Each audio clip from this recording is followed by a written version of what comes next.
Welcome to EP Daily. Today on the show, we fight our way through Yarnum in the Rundown. Plus, we take a closer look at the deadly new game, Assassin's Creed Syndicate.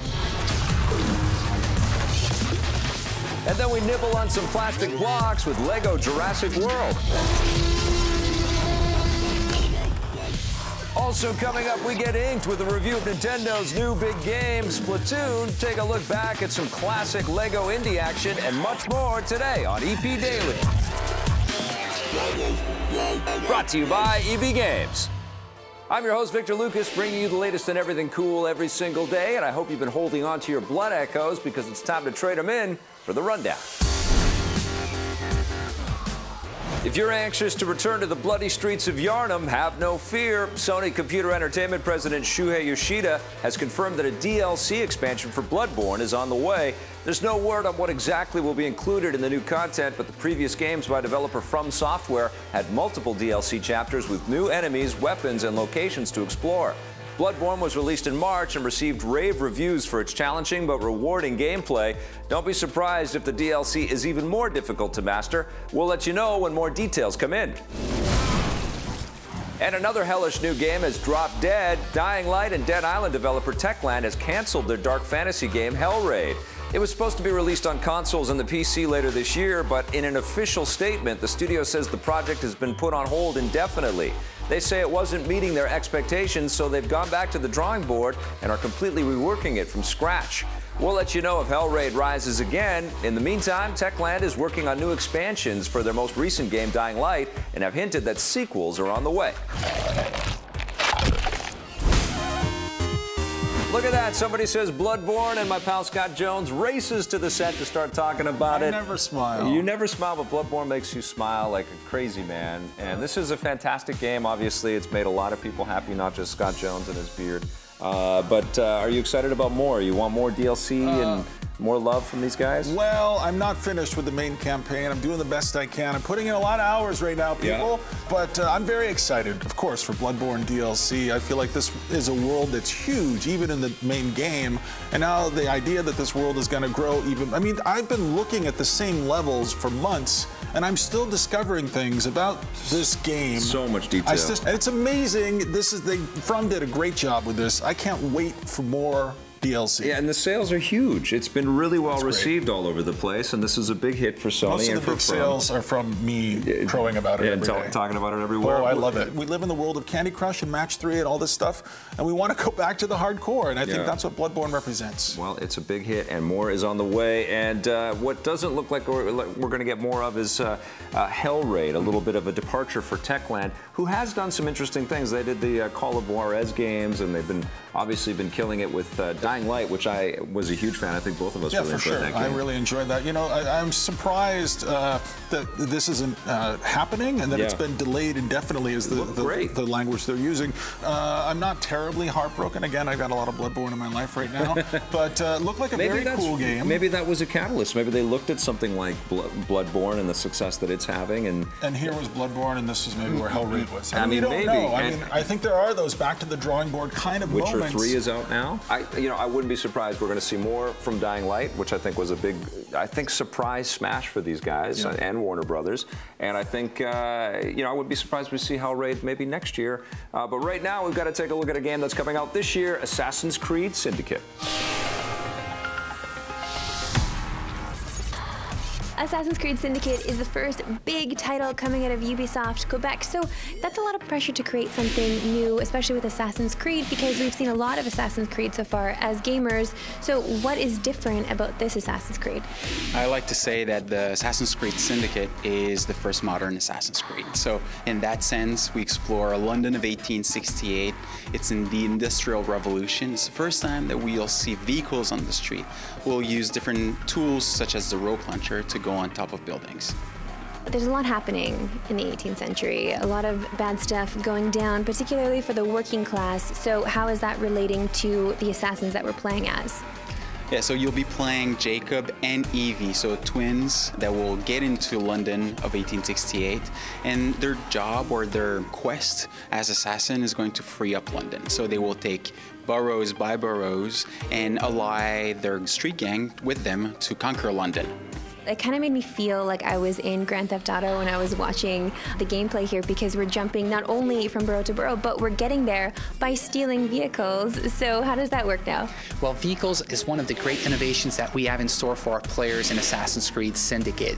Those vehicles will refresh the experience. They bring a lot of chaos and a lot of fun, and it makes the game totally unpredictable, both for us but for our players. And I think it will be a lot of fun for them to steal those carriages, ram them into other carriages, see enemies jump from cart to cart as they try to pull you out of the driver's seat. And it's going to be very interesting to see what players do with that. Let's go. Because we're getting to use vehicles now, does this mean we are no longer going to be fast traveling?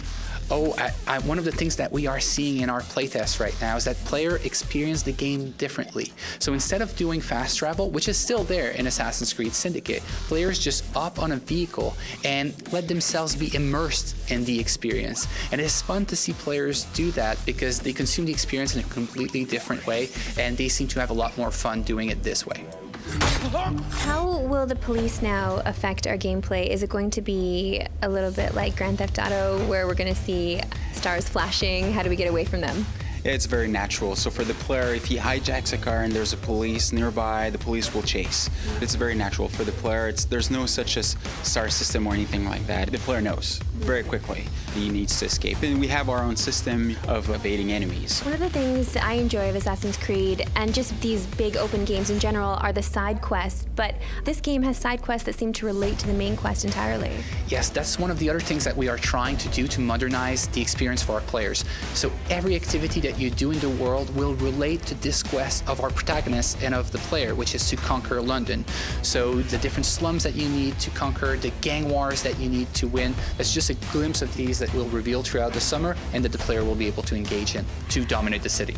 There is a lot of pressure with you guys as well, just relating to everything to do with history with the Assassin's Creed franchise. So how on point are you guys with London in the 18th century? History is our playground, right? And so the one thing that we do is that we take a lot of care in making sure that we reproduce London in 1868, as well with famous characters, just to name famous Charles Darwin, for example, or Charles Dickens. We work with the experts, historian experts, since day one and all the way to the end.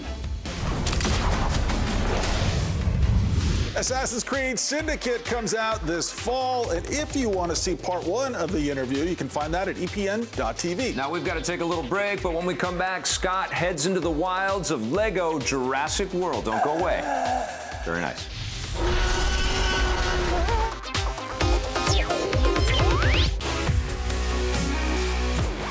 Welcome back to EP Daily. In the beginning, Steven Spielberg created dinosaurs, and it was good. Now, TT Games has created a Lego version of the Jurassic Park universe, but are brickified dinosaurs still scary? We sent our own Dr. Ian Malcolm to find out.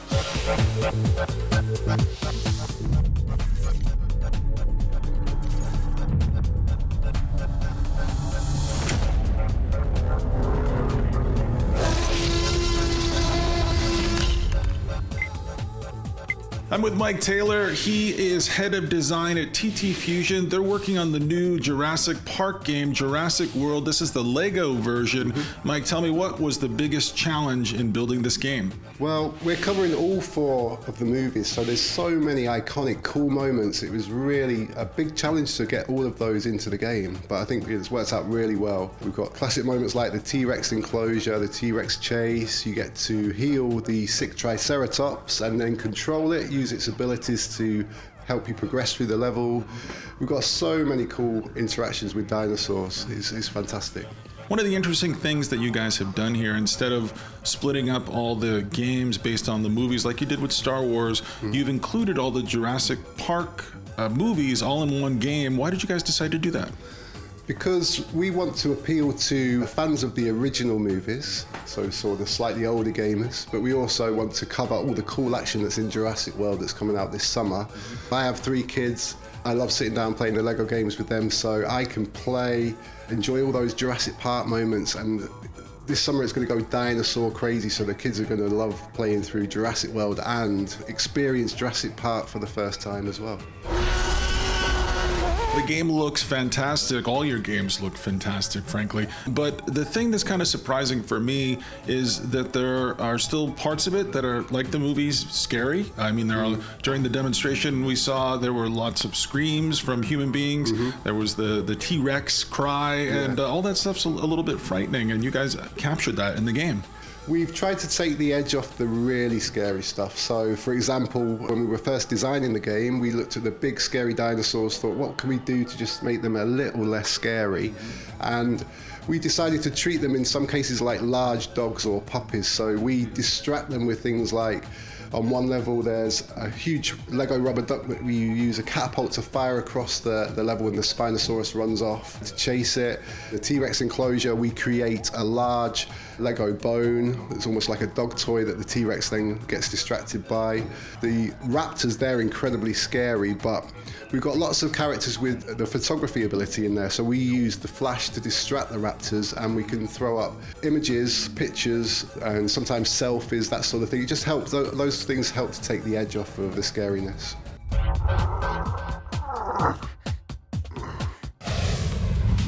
A little behind-the-scenes trivia for you. Some of the dinosaurs in the original Jurassic Park were actually just a big guy covered with a green blanket.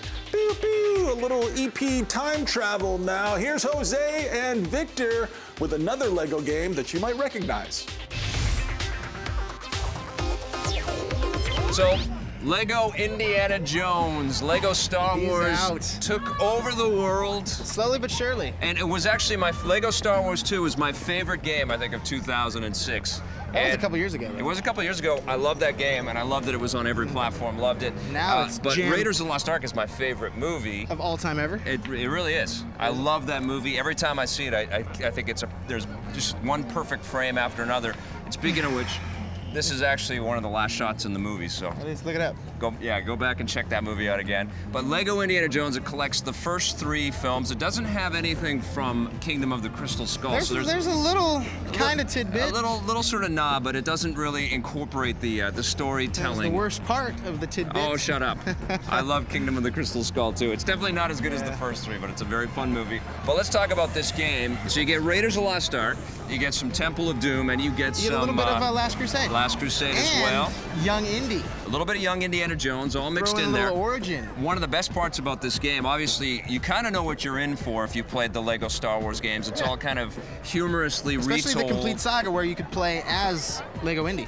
Yeah, well, and in this one, you actually get some Star Wars nods as well. But it's a sense of humor, a kind of kind of quirky kind of retelling of all of these different movies. Out of each movie, you get 6 big major scenes. Big, huge chunks. And what I liked about them too is that they really are big levels. There's corridor elements, and then they reveal sort of wide open areas, and then there's just a bunch of little puzzles that you got to solve. And of course, you're trying to collect as many of the bricks as you can, and then you unlock. It's all about collecting the artifacts, and each level has. Absolutely. You collect 10 artifacts in one level and you get a little piece. There's a lot of destroying blocks. A whole lot of destroying blocks. A whole lot of characters in this game. And it is a little bit repetitive that you're doing the same stuff, and most of the puzzles start to kind of, you get the formula, but it's still incredibly, intrinsically addictive. I mean, they added some nice hand-to-hand stuff. You know, you get your close quarter combat, guys grappling with guys, flipping. Indy's whip Indy does a drop kick. Yeah, he does do that. I love that. It's like a total wrestling move, isn't it? Yeah, I knew you'd like that. But the whip is incredibly versatile. Not only do you use it to whip the bad guys. You can whip the ladies over to you. You can whip the ladies over. You can trip the dudes. You can grab all kinds of things and climb up. You can grab hooks on the walls and pull stuff back towards you. It's very versatile, very cool. There is some multiplayer, only for 2 players. And not online. Locally, which is a drag, because sometimes you do have more than 2 characters on screen at the same time. Exactly, and you want to experience a little Indy with some friends, maybe, And what were they saying? That people wanted to be Indiana Jones and they didn't want to take that away from people? They want people fighting over Indy? I guess if it was online, you'd be like, who gets to be Indy? Oh, come on. Why do you get to be Indy? Why do I got to be short round? All the characters are cool. Why am I short round? I love that Saul is in there. Short round's cool. He has his own abilities. He's kind of like the R2-D2 of this game. But I mean, if we're playing online, why do I got to get stuck with short round? You get to wear the hat. What are you going to give Lego Indiana Jones? Loved it. Wish there was a little Kingdom of the Crystal Skull action. Yes. 8.5 out of 10. 8.5. Oh, man. The only thing I would say is that they didn't go maybe far enough to make it that much better than the Star Wars stuff. I can only give this a 9.5. Only? Look at that. But I can only give it a 9.5. You gotta get it. I can't. Just let me buy you a drink. Come on, kitten. Fool. Bureaucratic fool. Come on, Pookie, a drink to cheer you up. You don't know what you've got. Maybe you'll give it a 10. Awesome game. Oh, I'm always a little dizzy after riding in the old EP time machine. And up next, Vic and Marissa review Splatoon after this.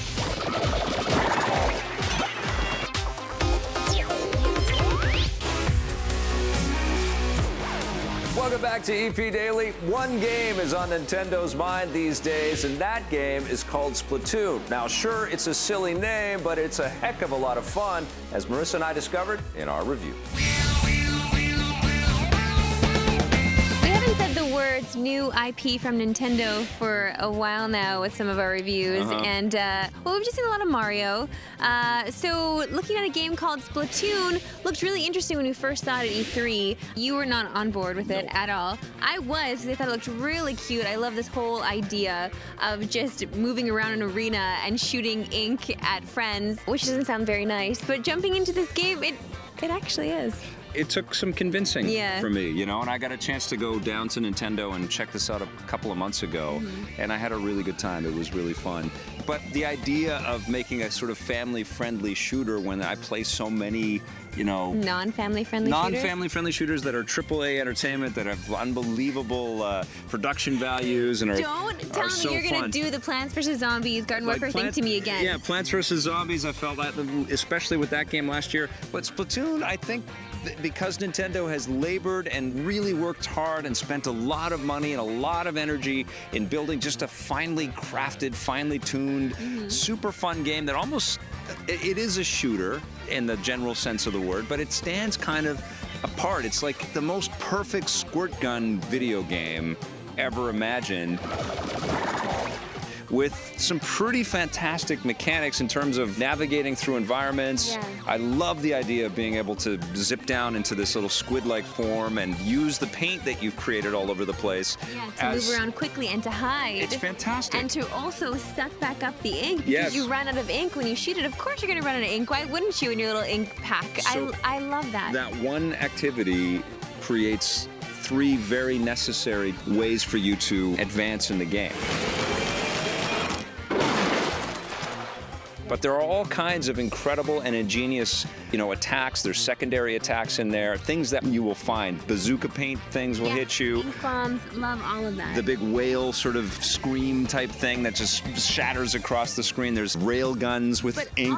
All of these things you need to work toward, though, which is what is so great about this game, that it keeps you coming back for more because you want to keep progressing. There's a whole hub here that you're jumping into, and you're seeing people from around the world in this hub shooting Kind of reminded me of Mod Nation Racers a little bit. It does a little bit, but it also is just reminiscent of the actual Wii U home. It's the hub at home that you see as soon as you go into your home screen. Right. It's just like that, but you're going into this world now where just these little inklings are. It's called Inkopolis. Inkopolis, and I love all of that. There's just so many little hubs. There's a lot of charm there, and you feel like you're jumping into this little world, and the way the characters speak to one another, it's all like Animal Crossing-esque. And a lot of fishy witticisms, a lot of squid and octopi type discussion.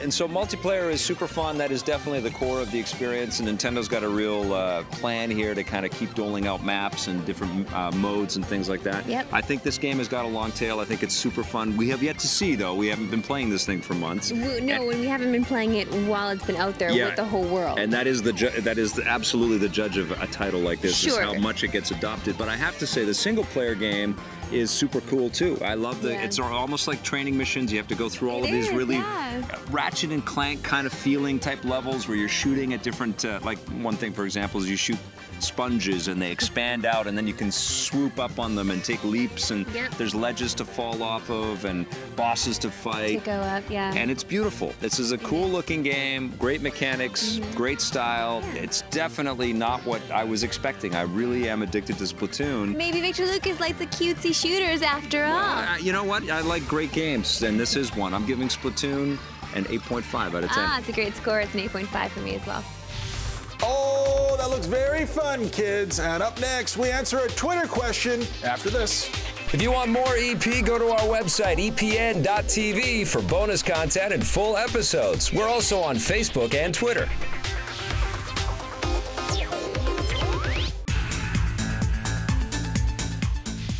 Welcome back to EP Daily. It is time for our Twitter question of the day. This one's from Jose Jacob, or at Hose_A. Oh, I love it. Very I love nice. it. Yeah. Asking, why was the TV show Gotham so hated? I'm on episode 2 and feel discouraged to continue. I didn't hate this show. You haven't tuned in at all yet, though, this season, have you? You don't hate anything, though. I do hate some things. The whole world is rainbows for Victor No, Lucas. I do hate some things. No, listen, I haven't watched any Gotham. I love Batman. I really do. He's the only superhero I really genuinely care about. Yeah. But I had a friend who is in our industry who said, you know, when Poison Ivy was introduced, she was looking out from some leaves, and he's just like too literal. It's too literal at times, and I like that light touch that intelligent shows usually have. Maybe Gotham will get more of it in the future. Well, they do get a little bit more subtlety in the show for sure, and I like a lot of the performances. I'm a big fan of Donal Logue as Bullock. I think Ben McKenzie's good as Gordon, but I like the dynamic between Alfred and Bruce Wayne, the young Bruce Wayne.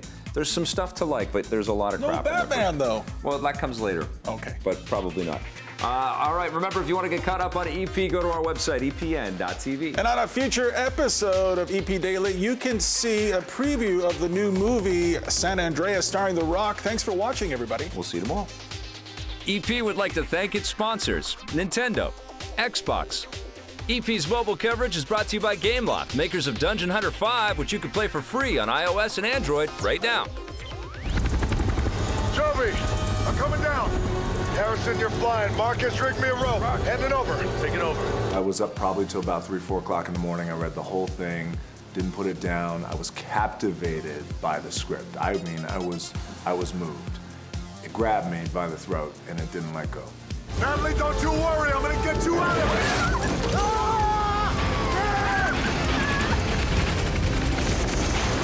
This thing isn't gonna hold.